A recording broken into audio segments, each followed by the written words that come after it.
అసలు ఎందుకు ఈ సాయి కృష్ణ మీద పోలీస్ డిపార్ట్మెంట్ ఇంత కక్ష కట్టి ఈ విధంగా ఇన్ని కేసుల్లో ఇరికించి తప్పుడు సాక్ష్యాలు పెడితే వాటి నుంచి తను బయటకు వచ్చింది కాకుండా ఇబ్బందులు పడుతుంది కాకుండా ఇప్పుడు మొన్న తీసుకొచ్చినటువంటి ఈ టాస్క్ ఫోర్స్ వాళ్ళు దాచినటువంటి విషయాలన్నీ కూడా చూస్తుంటే అసలు ఈ సాయి కృష్ణని పోలీస్ డిపార్ట్మెంట్ దేనికి వాడుకుంటుంది? దీనిలో అనేక కోణాలు మనం ఆలోచించాల్సి వస్తుంది. పోనీ లాకప్ డెత్ చేశారే అని అనుకుందాం. లాకప్ డెత్ చేస్తే బాడీ కూడా ఇవ్వకుండా సాక్ష్యాలను కూడా మాయం చేసే విధంగా బాడీని కూడా దహనం చేశారంటే సాయి కృష్ణని అసలు పోలీస్ డిపార్ట్మెంట్ ఎందుకు వాడుకుంది, దేనికి వాడుకుంది?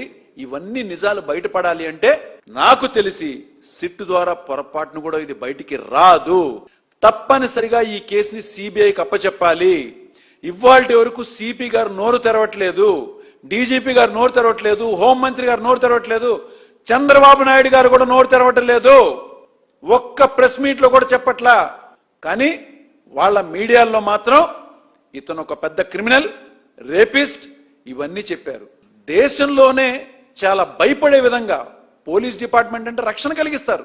మరి అలాంటి పోలీస్ డిపార్ట్మెంట్ సాక్ష్యాధారాల్ని మాయం చేసే విధంగా ఒక కేసుని చేశారు అంటే ఇది భయభ్రాంతులు గురి చేస్తున్నట్టు కదా. తను సాయి కృష్ణ ఎలా అయితే ఒక రౌడీ షీటర్, ఒక మర్డర్ కేసులో ఉన్నాడో, ఇవాళ తను చంపినటువంటి పోలీస్ డిపార్ట్మెంట్ లో వాళ్ళు మరి ఎంత తక్కువ?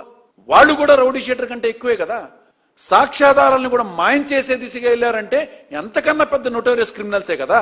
ఇవాళ సీసీటీవీ ఫుటేజెస్ ని కూడా మాయం చేశారు. నేను చెప్పాను, ఈ కృష్ణలంక పోలీస్ స్టేషన్ సంబంధించినటువంటి సీసీటీవీ ఫుటేజెస్ మెయింటైన్ చేసేటువంటి ప్రైవేట్ గా వ్యక్తి వెంకట్ రాజు, వీళ్ళిద్దరినీ కూడా ఎన్నో రకాలుగా ఇబ్బందులు పెట్టారు. అది అవుట్ సోర్సింగ్ లో ఉన్నటువంటి ఆ యొక్క టెక్నాలజీకి సంబంధించిన ఫుటేజెస్ ది డిలీట్ చేయమని వాళ్ళని అనేక రకాలుగా ఇబ్బంది పెట్టారు. అట్లానే ఇతను చుట్టూ ఉన్నటువంటి కేసుల్ని చిత్రీకరించి తప్పుడు కేసులు పెట్టి వాళ్ళు చేసిన తప్పుని కప్పిపుచ్చుకునే ప్రయత్నం చేస్తుంది ప్రభుత్వం.